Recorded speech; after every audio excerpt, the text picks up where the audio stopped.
देखिए AIMIM हम आज से 5 साल पहले से ये चीज़ सोच रहे थे कि भाई हमारे लिए पार्टी कौन सी अच्छी होगी, जिस पार्टी में हम जुड़ेंगे तो हमें इज्जत मान सम्मान पूरा मिलेगा।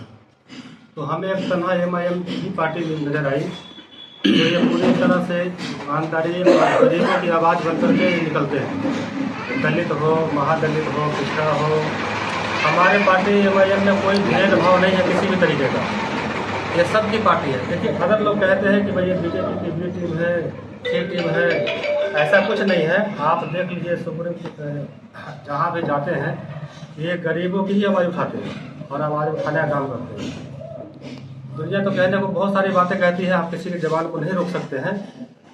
और अख्तर इमाम साहब जब हम वहाँ पार्टी ज्वाइन किए तो उन्होंने मुझसे ये सवाल किया कि आप जो हमारी पार्टी में जुड़ रहे हैं, ये पार्टी में जुड़ने का क्या सोचा, क्या सोच के हमारी पार्टी में जुड़ रहे हैं। हमने उनसे कहा कि देखिए सर, हमारे को इस पार्टी की सारी बातें अच्छी लगी, स्वभाव इनका अच्छा है, विचार इनके अच्छे हैं।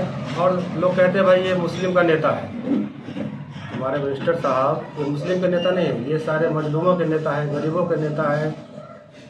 और जो भी इतने लोग इल्जामात लगाते हैं ये सारे गलत हैं। हमें बड़ा अच्छा लगा इस क्या लग रहा है आप? जी इंशाल्लाह पूरी तैयारी है, पूरी मजबूती के साथ लड़ने का काम करेंगे और इंशाल्लाह हमारी पार्टी यहाँ जितनी भी सीट पर लड़ेगी इंशाल्लाह सारी सीटों में कामयाबी मिलेगी। आपकी मुद्दा क्या होंगे? हमारे मुद्दा देखिए, अब जो बेरोजगारी है, यहाँ सड़क तक दिक्कत है, पढ़ाई लिखाई के बच्चों की दिक्कत है। आज हम जहाँ भी जाते तो सड़क टूटा फटा। अभी हमारे पास कुछ ही देर पहले हमारे एक चाचा आए थे, ये क्या कहते हैं इसको, वनबिरवा से है। तो इन्होंने कहा कि भाई हमारे यहाँ एक सड़क है जो टूटी हुई है, वो काफ़ी टाइम से है, हमारे कोई भी जनप्रतिनिधि सुनने का काम नहीं कर रहे हैं। तो हमने अभी चाचा को बोला कि ऐसा है कि हमारा एक छोटा सा कॉन्फ्रेंस है, इनको पूरा करने के बाद हम आपके साथ चलते हैं, देखते हैं जो समस्या होगा इंशाल्लाह आपका हल किया जाएगा और इंशाल्लाह भी जाकर के हल करने का मकसद ही हमारा यही आने का कि हमारे माध्यम से अगर कोई अच्छा काम हो तो हम जरूर काम करने का काम करेंगे। जितने पब्लिक की बहुत सारी शिकायतें हैं, हम जिस वार्ड में जाते हैं वहाँ से कंप्लेंट है, जिस ब्लॉक में जाते हैं वहाँ से कंप्लेंट है, जिस सड़क पर चलते हैं वहाँ के सड़क लोग हमें रोक करके पूछ रहे हैं कि आप जो आ रहे हैं ये देख रहे हैं कैसे आपकी गाड़ी चल रही है। हमारी गाड़ी उस दिन जाकर के थोड़ा सा से बचाव हो गया तो हमारी गाड़ी पलटी कर जाती है। तो हमको कहने का मतलब है कि हमें जनप्रतिनिधि लोग इसीलिए बनाते हैं कि हम परेशान रहें।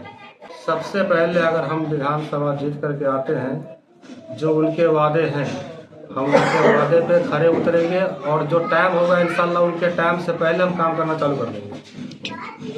मोहम्मद इफ्तिखार, अधिवक्ता, सीतामढ़ी व्यवहार न्यायालय। मैं 2020 में बाजपट्टी से निर्दलीय चुनाव लड़ा था। मेरा मुख्य उद्देश्य ये था कि बाजपट्टी विधानसभा में जो जन आक्रोश था,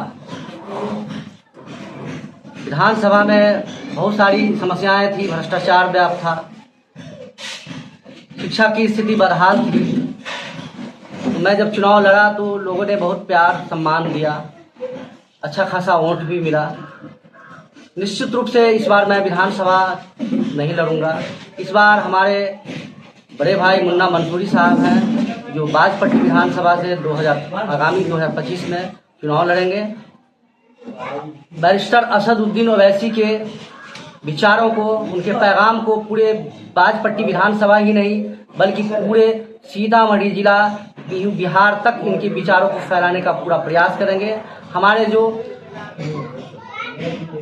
पार्टी AIMIM के जो क्रांतिकारी साथी हैं उनके सहयोग से इस बाजपट्टी विधानसभा को फतह करने का प्रयास करेंगे। और हमारा मुद्दा होगा ये बाजपट्टी विधानसभा को भ्रष्टाचार मुक्त बनाने का, शिक्षा की स्थिति को अच्छी करने का, सड़क पुल पुलिया की स्थिति को सुचारू रूप से चलाने का।